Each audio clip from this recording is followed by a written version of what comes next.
नमस्कार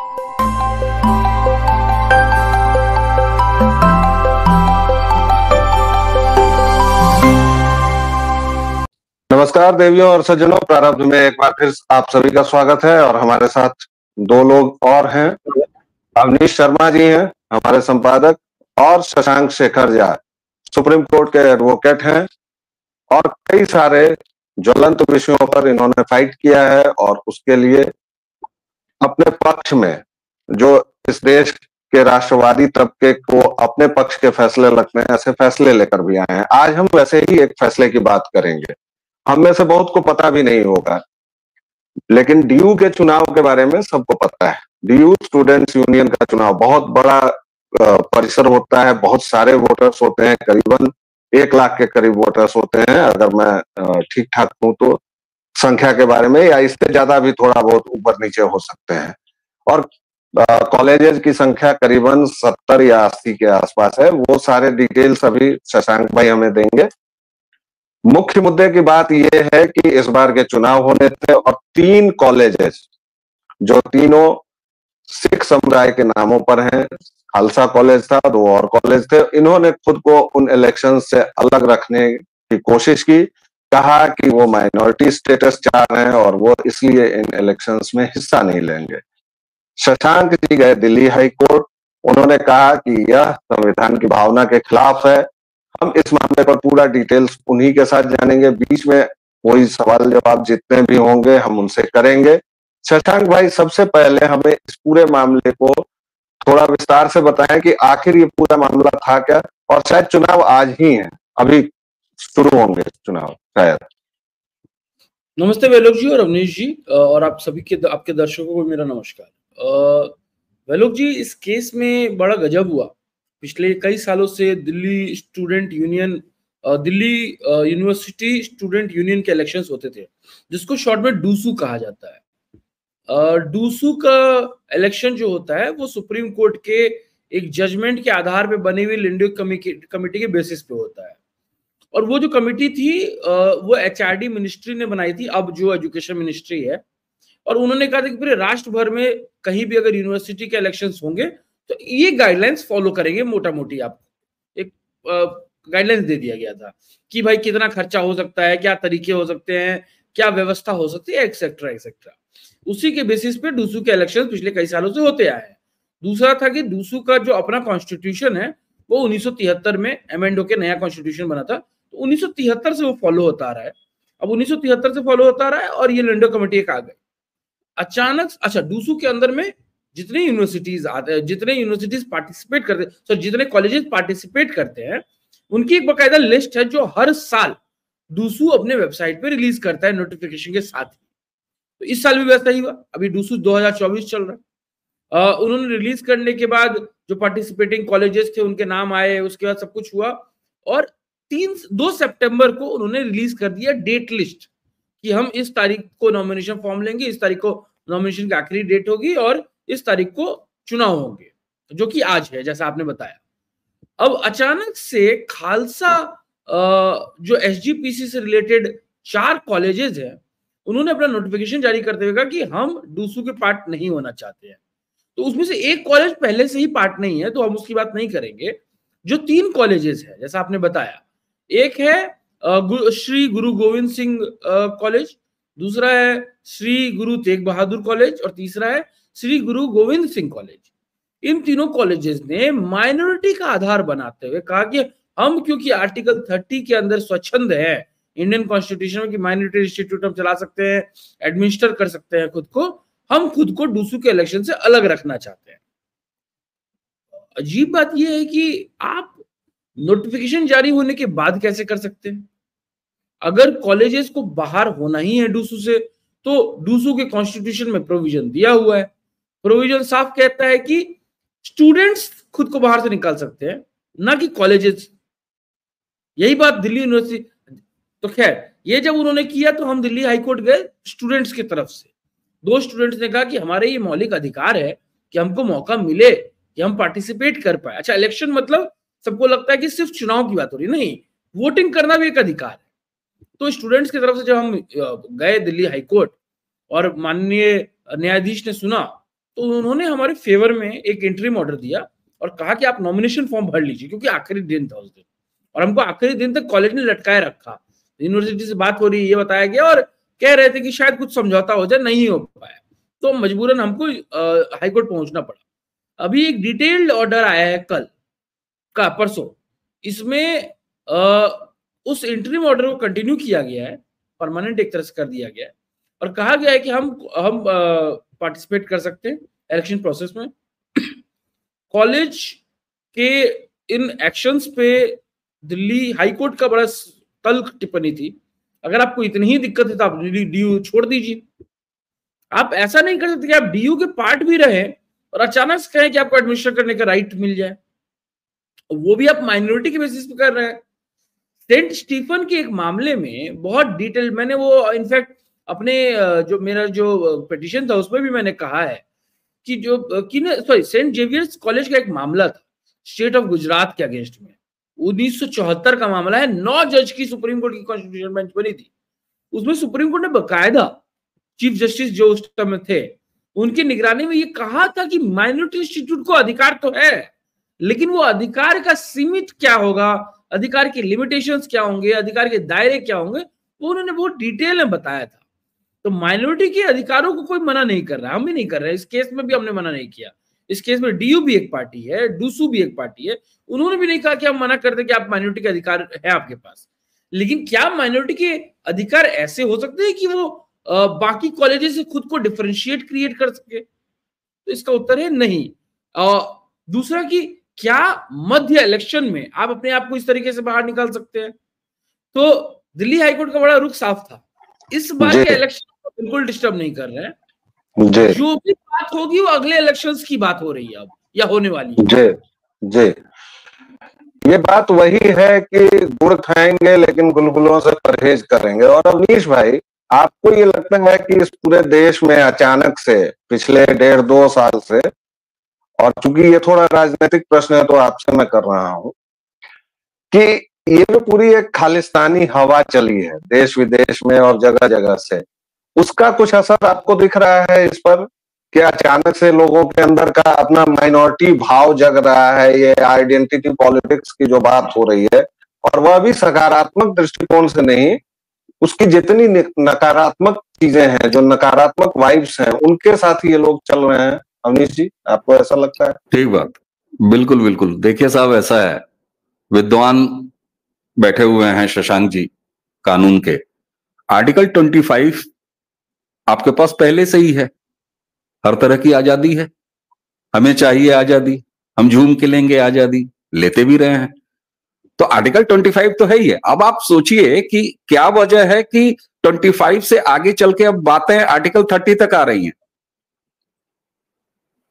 तो आपका प्रश्न बिल्कुल वाजिब है, उसका उत्तर ये बताता है और ये हरकत बताती है कि जब आर्टिकल 25 में संविधान ने आपको हर तरह की स्वतंत्रता, धार्मिक, रिलीजियस, अपनी पहचान बरकरार रखने, अपनी पूजा पद्धति और सारी चीज करने की इजाजत दे रखी है, उसके बाद अब आप इसका फाइन एक्सटेंशन लेते हैं और आप एजुकेशनल जो आर्टिकल 30 जो प्रोवाइड कराता है आपको माइनॉरिटी कॉलेजेस के लिए और बाकी शिक्षण संस्थानों के लिए, आप वहां तक ये पहुंच रहे हैं निश्चित रूप से। और व्यालोक जी, आपको याद होगा, शशांक जी आपके सामने रखता हूं, मैं कई बार एक चीज दोहराता हूं, इसका थोड़ा सा सोशियो और कल्चरल इंपॉर्टेंस है, एंगल है जहां से मैं करता हूं।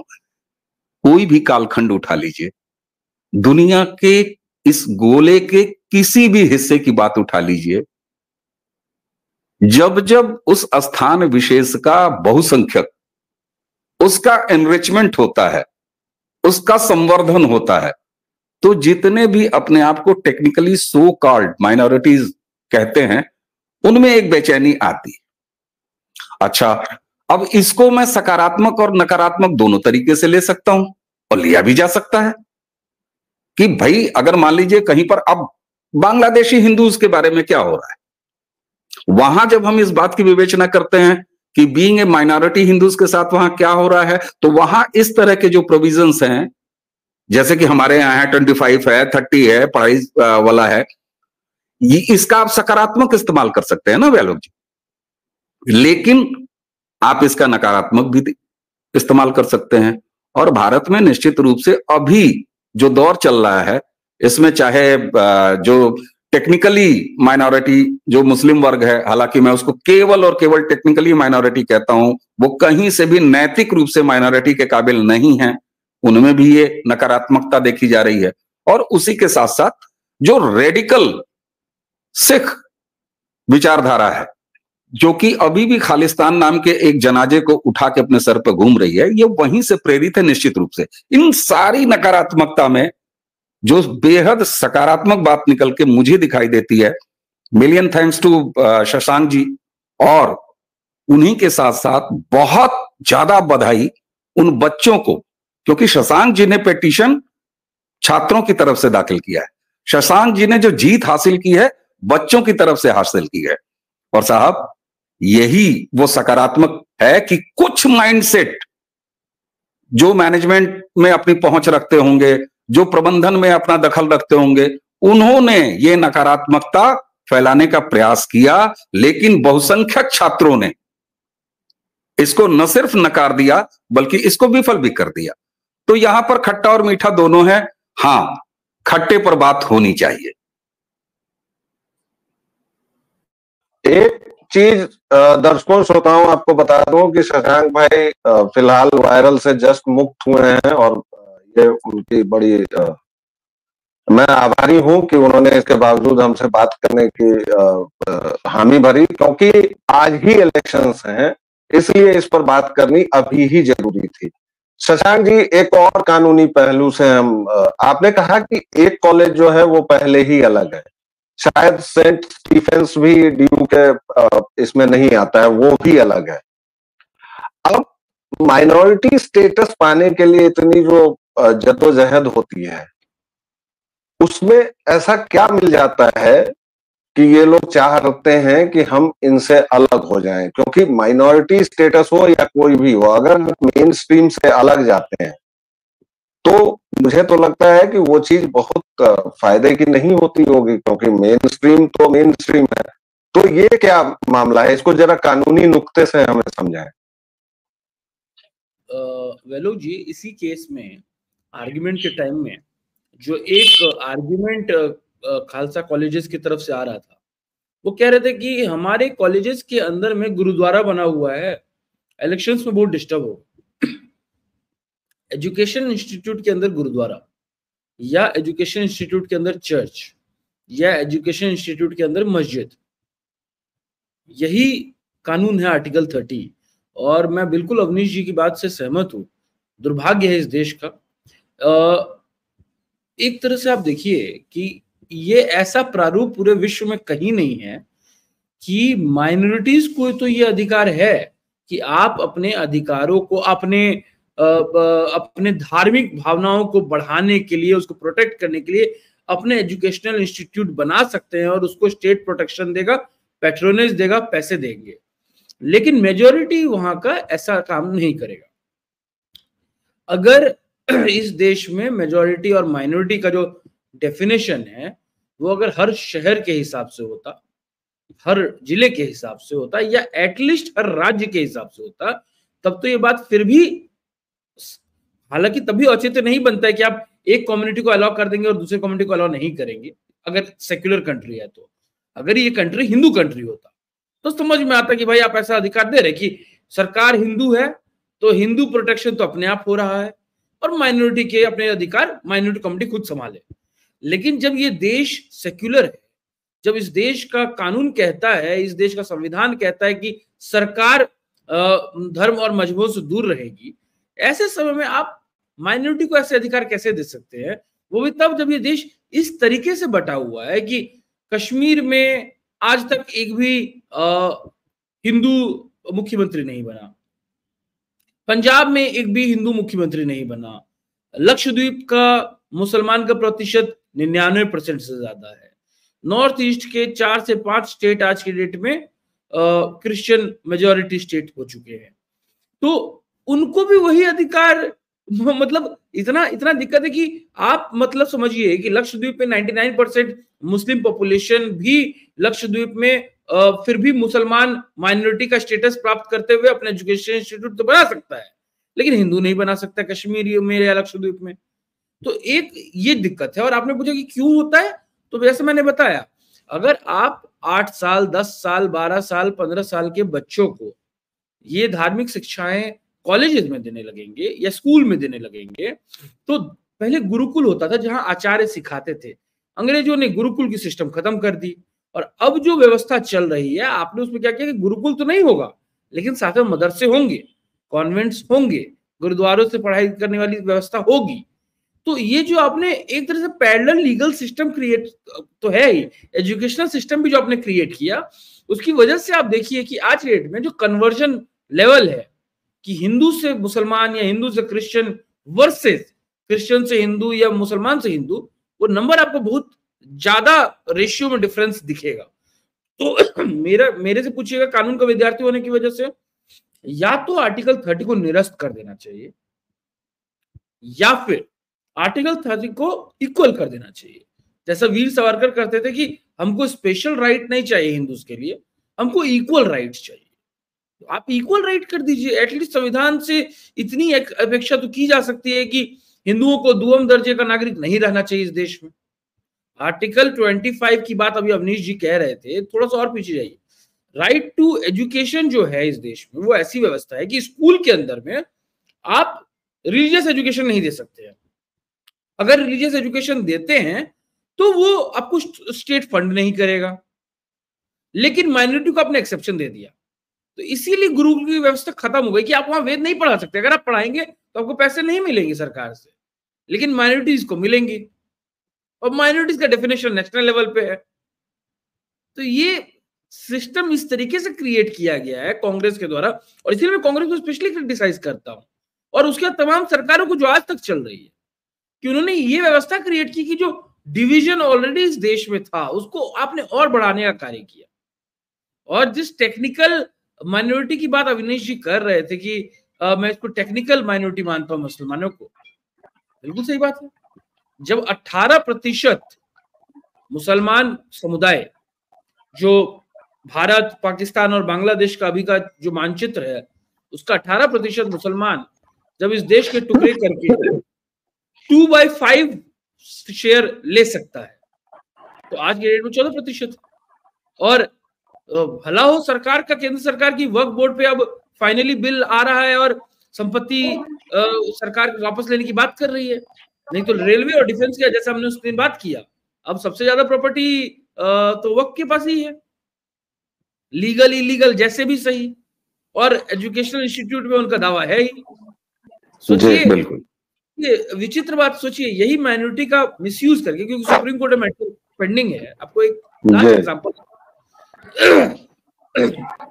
हिटलर के मरने के बाद या हिटलर के अंत के बाद आपको पूरे जर्मनी में या पूरे वेस्ट में, पोलैंड, हंगरी, कहीं भी आप चले जाइए, कहीं भी हिटलर का नामो निशान नहीं दिखेगा। इनफैक्ट हिटलर नाम रखने तक से पाबंदी है, लेकिन क्योंकि उसका जो इतिहास रहा है वैसा रहा है, वो बेसिकली उसके इतिहास को मिटा दिया गया है।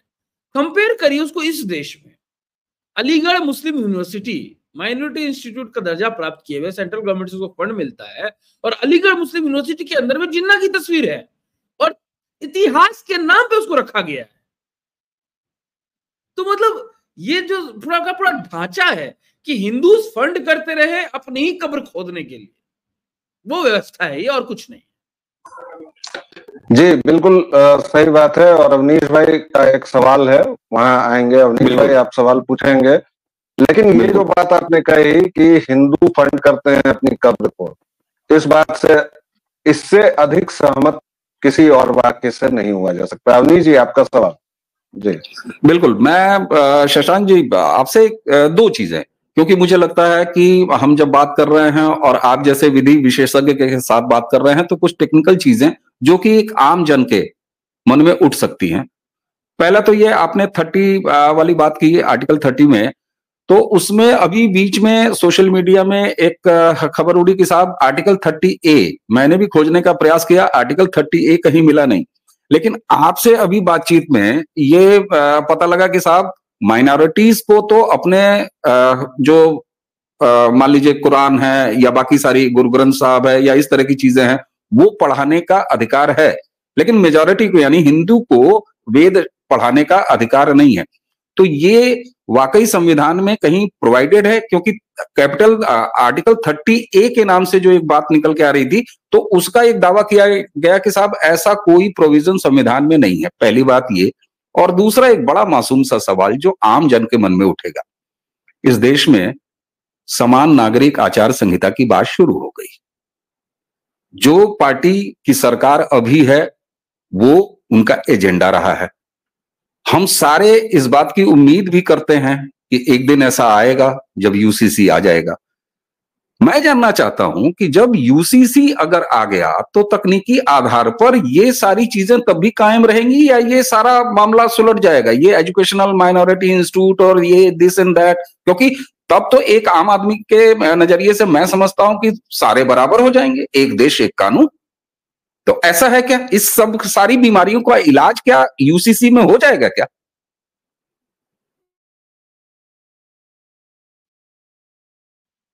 अवनीश जी, आपके दूसरे प्रश्न में पहले आते हैं। यूसीसी से इसका इलाज नहीं हो सकता। यूसीसी सिर्फ बात करती है शादी विवाह, बच्चों के अधिकार, डिवोर्स यानी कि तलाक, मेंटेनेंस, प्रॉपर्टी के राइट्स, इन मोटा मोटी 5-6 चीजों की बात करती है। हिंदू समुदाय को एक ढांचे में डालने के लिए 1955 में हिंदू सिविल कोड लाया गया था, जिसको बाद में नहीं पास कर पाए तो 4 भाग में अलग अलग लाया गया। तो अब देखिए, Hindu marriage act, Hindu maintenance act, etcetera etcetera आपके पास बना हुआ है। उसमें बताया गया हिंदू कौन है, हिंदू क्या है, हिंदू अलग अलग हो के भी कैसे एक पद्धति में आ सकता है। वही व्यवस्था भी यूनिफॉर्म सिविल कोड के थ्रू, या आप जैसा मोदी जी कहते हैं कि सेक्युलर सिविल कोड के थ्रू क्या हो सकता है कि आपकी पद्धति अपनी हो सकती है। फॉर एग्जाम्पल, आप Hindu civil code, Hindu marriage act देखेंगे तो किसी की कोई भी पद्धति हो सकती है। कोई गुरुद्वारे जाके शादी कर सकता है, कोई अग्नि के साथ फेरे लेके शादी कर सकता है, कोई मंदिर में शादी कर सकता है, कोई किसी भी तरीके से शादी कर सकता है, अपने अपने रीति रिवाज। लेकिन कोडिफाइड कैसे होगा वो मोटा मोटी एक खाका आपको दिया हुआ है। तो सेक्युलर सिविल लॉ में भी यही व्यवस्था होगी, मुझे लगता है कि आप विवाह तो कैसे भी कर सकते हैं, लेकिन अमूमन मिनिमम विटनेस कितने होंगे, रजिस्ट्रेशन की क्या आवश्यकताएं होंगी, या डिवोर्स में कितने लोग चाहिए होंगे जो विटनेस बने, क्योंकि अभी बहुत डिफिकल्टी है। और क्योंकि मुस्लिम लॉ अनकोडिफाइड है तो मनमाना चल रहा है कि मौलाना जो कहते हैं वही कानून हो गया। तो एक सेपरेट पैरेलल लीगल सिस्टम, तो वो मेरे ख्याल से खत्म होना चाहिए। क्रिश्चियंस, पारसीज और जोरास्ट्रियन को उतनी दिक्कत नहीं है क्योंकि उनका अपना कानून पहले से बना हुआ है, तो उनके कानून को बस संलयन करने की जरूरत है। हालांकि कुछ प्रोविजंस उसमें भी हैं जो गलत है या जो बहुत सही नहीं कहला जा सकते, लेकिन मुझे को लगता है कि वो फिर भी उसमें उतनी दिक्कत नहीं होगी जितनी इसीलिए आप देखिए यूसीसी की बात जब भी होती है तो मौलानाओं को सबसे ज्यादा दिक्कत होती है, क्योंकि उनको समझ में आ गया कि कोडिफाइड हो जाएगा तो उनके अधिकार ऑब्वियसली कम हो जाएंगे। वो जो अभी एक कब्जा करके रखा हुआ है कि मुस्लिम महिलाओं को किस तरीके से दबाना है या मुस्लिम परिवारों पे कैसे शासन करना है, वो व्यवस्था खत्म हो जाएगी। आते हैं आपके पहले प्रश्न पे, और वो डिटेल है। आर्टिकल 38 टाइप का कोई भी चीज नहीं है, ये गलत बात है, ठीक है। आर्टिकल 30 को समझने से पहले आर्टिकल 28 को समझना पड़ेगा, और मैं आपको बताता हूँ 28 क्या कहता है कॉन्स्टिट्यूशन का। आर्टिकल 28 का जो शीर्षक है वो कहता है freedom as to attendance at religious instruction और religious worship in certain educational institute. मतलब कि वो स्वच्छंदता की जिसमें आप एजुकेशनल इंस्टीट्यूशंस में रिलीजियस इंस्ट्रक्शंस या रिलीजियस वर्शिप कर पाए। तो इसमें जो सब क्लॉज 1 है वो कहता है कि कोई भी एजुकेशनल इंस्टीट्यूट जो स्टेट के फंड से चल रहा हो उसमें रिलीजियस इंस्ट्रक्शंस नहीं दिए जा सकते, स्पष्ट है। इसमें सब क्लॉज 2 है, लेकिन ऐसे सब कुछ जो भी है वो आप अगर प्राइवेट अपना चला रहे हैं तो उसमें कोई दिक्कत नहीं है, ठीक है। अब दिक्कत क्या हो गया कि पहला वाला बोल रहा है कि स्टेट जिसमें पैसा देता है उसमें आप नहीं पढ़ा सकते, ये 28 कहता है। अब आप इसको 30 के साथ पढ़िए। 30 में कहता है कि कोई भी जो माइनॉरिटी इंस्टीट्यूट है वो स्टैब्लिश कर सकता है, 30 का पार्ट 1 है। और 1A कहता है कि 30 का पार्ट 2 है, आर्टिकल 30 क्लॉज 2 है, वो कहता है कि स्टेट एजुकेशनल इंस्टीट्यूट को जो ग्रांट प्रदान करता है, जो पैसे देता है, उसमें डिफरेंशिएट क्रिएट नहीं करेगा और माइनॉरिटी को भी वो प्रोवाइड करेगा। तो बेसिकली आपने 20 में कहा कि हम एजुकेशन इंस्टीट्यूट में एजुकेशन रिलीजियस इंस्ट्रक्शंस नहीं दे सकते, रिलीजियस टीचिंग नहीं दे सकते, लेकिन 30 में आपने कहा कि आप माइनॉरिटी को जो पैसा देंगे, जो आप पैसा देंगे उसमें आप माइनॉरिटी और मेजॉरिटी के बीच में डिफरेंस नहीं करेंगे। तो अपेरेंटली 28 और 30 को अगर एक साथ पढ़ा जाए तो अवनीश शर्मा का अगर स्कूल है तो अवनीश शर्मा उसमें वेद ज्ञान नहीं करवा सकते, लेकिन अगर वो अब्दुल और मौलाना का अगर मदरसा है या स्कूल है जो भी है, तो वो वहां पे तकरीरें पढ़ा सकता है, कुरान पढ़ा सकता है। और दिक्कत ये है कि दिक्कत मेरे और अवनीश जी से ज्यादा एनसी जो नेशनल चाइल्ड कमीशन राइट है, एनसीपीआरसी, उन्होंने ऑफिशियली सुप्रीम कोर्ट में कहा है कि ऐसे कई सारे मदरसे चल रहे हैं जहां ब्रेन वॉशिंग चल रही है। इस देश के पूर्व राष्ट्रपति एपीजे अब्दुल कलाम ने कहा था कि इस देश के सभी मदरसों को बंद कर देना चाहिए। अनफॉर्चुनेटली आज भी चल रहा है। कॉन्वेंट स्कूल्स में मैं भी पढ़ा हूं, ऐसा नहीं कॉन्वेंट स्कूल में पढ़ाई गलत होती है, पढ़ाई अच्छी होती है, लेकिन वहां चर्चेस क्यों हैं? और अगर वहां चर्चेस हैं तो फिर स्कूल में मंदिर क्यों नहीं है? वहां वेदों की पढ़ाई क्यों नहीं होती है? या तो आप हटा दीजिए या तो हर जगह रख दीजिए। ये 28 और 30 को एक साथ चला के आपने बेसिकली बेड़ा गर्क किया है इस देश के उन सभी मापदंडों का जिसमें इक्वालिटी की बात करती है आर्टिकल 14। ये इक्वालिटी बिल्कुल जी। और ये महान परंपरा हमारे देश के प्रथम प्रधानमंत्री दुर्घटनावश हिंदू श्री नेहरू की दी हुई देन है, जो आज नासूर बन चुका है, जिस पर हम 3 लोग यहाँ चर्चा कर रहे हैं और पूरा देश जिसका परिणाम भुगत रहा है, क्योंकि घाल मेल की उनकी पुरानी नीति रही।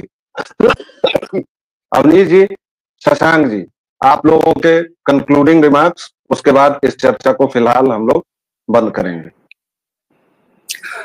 जी, मैं ही शुरू कर लेता हूं।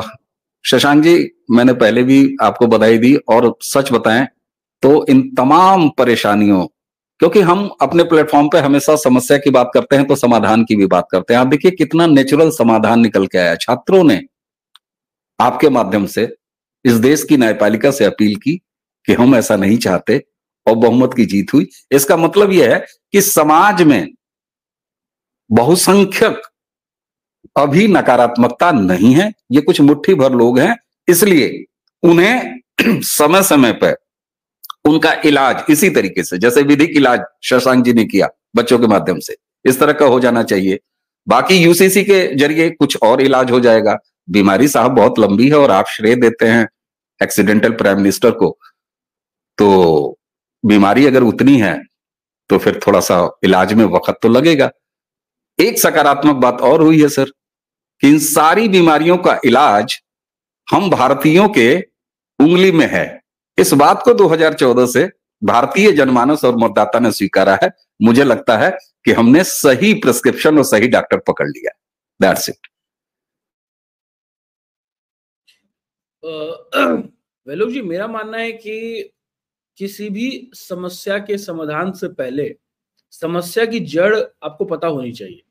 जैसे जब इस केस में मैं काम कर रहा था तो पहले के 4 घंटे मैंने सिर्फ इसमें लगाया कि माइनॉरिटी के बारे में सुप्रीम कोर्ट क्या कहता है, या स्टूडेंट इलेक्शंस के बारे में सुप्रीम कोर्ट क्या कहता है, समस्या क्या है जो क्रिएट की जा रही है अब अचानक से। क्योंकि ऐसा नहीं, खालसा कॉलेज अब तक इलेक्शन में पार्टिसिपेट नहीं करते थे, और दिल्ली हाईकोर्ट ने भी यही प्रश्न उनसे पूछा है। तो समस्या यहां पर यह है कि आर्टिकल 30, जैसा मैंने कहा, आर्टिकल 30 से साफ साफ इस राष्ट्र में एक डिवीजन क्रिएट करता है माइनॉरिटी और मेजॉरिटी के नाम पर, हिंदू और गैर हिंदू के नाम पर। सरकार गैर हिंदू एजुकेशनल इंस्टीट्यूट्स को तो पैसे दे सकती है, लेकिन हिंदू एजुकेशन इंस्टीट्यूट्स को पैसे नहीं दे सकती अगर वो अपने यहाँ पे रिलीजियस एंडोमेंट कराएंगे या रिलीजियस टीचिंग कराएंगे या मंदिर खोलेंगे या वहां पे आरती करेंगे। इसकी एक और व्याख्या देखिए तो इस देश के चीफ जस्टिस ऑफ इंडिया अगर इफ्तार पार्टीज में जाते हैं प्रधानमंत्री के, डॉक्टर मनमोहन सिंह के, सोनिया गांधी के, तो कोई दिक्कत नहीं है, लेकिन अगर प्रधानमंत्री मोदी अगर मुख्य न्यायाधीश के अंदर के पास अगर गणेश चतुर्थी के समय में आरती करने चले जाते हैं तो बहुत बड़ी दुविधा हो जाती है। ये सेक्युलरिज्म का ऐसा नेगेटिव एस्पेक्ट है इस देश का। तो मेरा मानना है इस देश को सेक्युलर होने की जरूरत नहीं है, क्योंकि हम काफी हिंदू रिलीजियस मंदिर को अपने अंदर ऑलरेडी किए हुए हैं, जो कि ऑब्वियसली इलीगल है। तो सेक्युलर तो हम बिल्कुल नहीं है। मेरा मानना है कि आपको इक्वल होने की जरूरत बहुत ज्यादा है, चाहे वो मंदिरों के कब्जे को लेके हो, क्योंकि आप मंदिरों का कब्जा तो कर लेते हैं, लेकिन मस्जिद, मदरसे, चर्च या गुरुद्वारों को आप नहीं कर पाएंगे। आप एजुकेशनल इंस्टीट्यूट में आर्टिकल 30 मतलब बताइए, कॉन्स्टिट्यूशन में एक तरह से इलीगल चीजों को प्रमोट किया गया है। तो मेरा मानना है कि अगर कॉन्स्टिट्यूशन को सही तरीके से फॉलो करवाने की जरूरत है, अगर आप चाहते हैं कि 140 करोड़ की जनसंख्या वाला ये देश यूनाइटेड रहे, तो इंपॉर्टेंट है कि कॉन्स्टिट्यूशन सही से हो। एक आखिरी बात बोल के वेलोक जी मैं खत्म करूंगा। बहुत लोग हैं इस देश में, आप सुनते होंगे अमूमन, जो कहते हैं कि संविधान से देश चलेगा, संविधान सबसे बड़ा है, संविधान सबसे इंपॉर्टेंट है। मेरा मानना है कि इस देश का संविधान यानी कि republic is next to sovereignty. Republic इस देश में 1950 में आया था, लेकिन सॉवरेनिटी इस देश को 47 में मिली है। सॉवरेनिटी अगर नहीं रहेगी तो रिपब्लिक नहीं रह पाएगा। यही बात अलग अलग हाईकोर्ट ने अलग अलग समय में कहा है कि इस देश का जिस तरीके से डेमोग्राफिक चेंजेस हो रहा है, हम बहुत देर तक अपने आप को सुरक्षित महसूस नहीं कर सकते। तो सुरक्षा बहुत अच्छा डेमोक्रेसी बहुत अच्छी लगती है, आर्टिकल 1921 की बात बहुत अच्छी लगती है, इक्वालिटी की बात बहुत अच्छी लगती है, लेकिन अगर देश आजाद ही नहीं रहेगा, सुरक्षित ही नहीं रहेगा, तो आप क्या कर लेंगे उस कॉन्स्टिट्यूशन का। तो कॉन्स्टिट्यूशन जिस समय में बना था और जिस कंडीशंस में बना था, मैं उसमें नहीं जाऊंगा। और आपने सही कहा, एक्सीडेंटल प्राइम मिनिस्टर छोड़िए, उस समय जिस तरीके की व्यवस्था थी कॉन्स्टिट्यूएंट असेंबली में, जिस तरीके के नंबर्स थे, वो बहुत गलत थे। और इनफैक्ट वहां ये कंडीशन था कि सब कुछ हम प्रो मेजोरिटी से ही, एज इन एक्सट्रीम, अगर सब में हाँ होगा तो ही वो चीज पास होगा। इस वजह से बहुत कुछ पास हो गया या बहुत कुछ पास नहीं हो पाया। खैर, मैं ये कहता हूं आज की डेट में अगर आपको 1947 वाला भारत को प्रोटेक्ट करना है तो 1950 वाले कॉन्स्टिट्यूशन को बदलाव की जरूरत है। और उस बदलाव में सबसे पहले जो जितने अनइक्वल प्रोविजंस हैं उसको आपको खत्म करना पड़ेगा, चाहे कि वो ये आर्टिकल 30 की बात हो, चाहे वो जिस प्रोविजन के थ्रू आप हिंदुओं के मंदिरों को कंट्रोल करते हैं उसकी बात हो, चाहे वो यूनिफॉर्म सिविल कोड की बात हो। ये सबको आपको करना पड़ेगा, तभी आप इस किताब को एक जीता जाता पुरुष बनाकर इस देश को चलाने के लिए प्रदर्शित कर सकते हैं। आप ये नहीं कह सकते कि बाबा साहब ने एक किताब बनाई जिसका नाम है कॉन्स्टिट्यूशन, उससे ये देश चलेगा। नहीं, उस कॉन्स्टिट्यूशन में बाबा साहब अंबेडकर और डॉक्टर राजेंद्र प्रसाद ने एक व्यवस्था की आर्टिकल 368 के थ्रू, और कहा कि जब भी इस देश के संसद को लगेगा तो वो उस पर अमेंड करेगा और उस देश की जरूरतों के हिसाब से उसको चेंज करेगा। तो समय आ गया है कि यूनिफॉर्म सिविल कोड हो या आर्टिकल 30 हो, इन सब को बराबरी से टैकल किया जाए। डेफिनेटली अवनीश जी की बात से मैं सहमत हूं, इतनी ज्यादा खाई है कि पाटने में बहुत समय लग रहा है, लेकिन बहुत जरूरी है कि जल्दी पट जाए, क्योंकि जिस तरीके से अदरवाइज चल रहा है, हिंदू माइनॉरिटीज ऑलरेडी हो चुके हैं 7-8 स्टेट्स में, 2-3 यूनियन टेरिटरी, लक्षद्वीप में तो 99% तक जा चुका है। और जिस स्टेट में जी हिंदू का पॉपुलेशन, या ऐसा कहूं कि जिस स्टेट में गैर हिंदू का पॉपुलेशन 30% से ज्यादा होता है, आप नोटिस करिएगा ऐसे हर स्टेट में, और स्टेट भी गलत होगा, ऐसे हर शहर में आपका जो वोटिंग का जो राइट है वो एक तरह से डिसॉल्व हो जाता है, खत्म हो जाता है, कोई मायने नहीं रखता। एग्जाम्पल वे लोग खत्म करूंगा। आप देखिए कर्नाटक में बात करती है कांग्रेस की सरकार है, वो बात करती है कि भाई हिंदी नहीं चलेगा, यहाँ पे हम कन्नड़ चलाएंगे। लेकिन उसी कर्नाटक में मैसूर में, क्योंकि मुसलमान की प्रतिशत 30 से ज्यादा है, उर्दू को एक भाषा बना दिया गया आंगनवाड़ी में कंपलसरी, सिर्फ 30% में। पंजाब में ऐसा नहीं कि हिंदू नहीं रहते हैं, लेकिन मजाल हो कि आप हिंदू मुख्यमंत्री वहां बनाने की बात कर सके। कश्मीर में क्या कोई हिंदू मुख्यमंत्री बन सकता है? अगर इस देश का गृह मंत्री मुसलमान हो सकता है, इस देश का राष्ट्रपति मुसलमान हो सकता है, तो क्यों नहीं कश्मीर का या लक्षद्वीप का जो सांसद है या जो वहां का मुख्यमंत्री है वो हिंदू बन पाए, या मिजोरम या नागालैंड में बन पाए हिंदू? तो डिफिकल्टी यही है, आज नहीं समझेंगे, जैसा योगी जी बार बार आजकल कह रहे हैं, बटोगे तो कटोगे, ये वही बात है जी। और हमें गर्व है आप जैसे योद्धाओं पर, विष्णु जैन जैसे योद्धाओं पर, जो लोग लगातार अलग अलग मोर्चे संभाल रहे हैं। और हमारा क्या है, हम लोग तो लगातार बस बोलते हैं, लोगों को जागृत करने की कोशिश करते हैं, जो भी थोड़ा बहुत जानते हैं हम लोग उस जानकारी को हम लोग डिसेमिनेट करते हैं। मैं हूं या अवनीश भाई हैं या हमारे जैसे जो लोग हैं। दर्शकों, श्रोताओं, यह याद रखिए कि आप चिरंतन युद्ध में हैं और हर एक की अपनी अपनी भूमिका है। हम अपनी भूमिका निभा रहे हैं, शशांक जी अपनी भूमिका निभा रहे हैं, आप लोग भी अपनी भूमिका निभाइए और उंगली करते रहिए। फिलहाल इतना ही, अगले टॉपिक पर फिर से मिलेंगे, तब तक के लिए नमस्कार, जय सिया राम।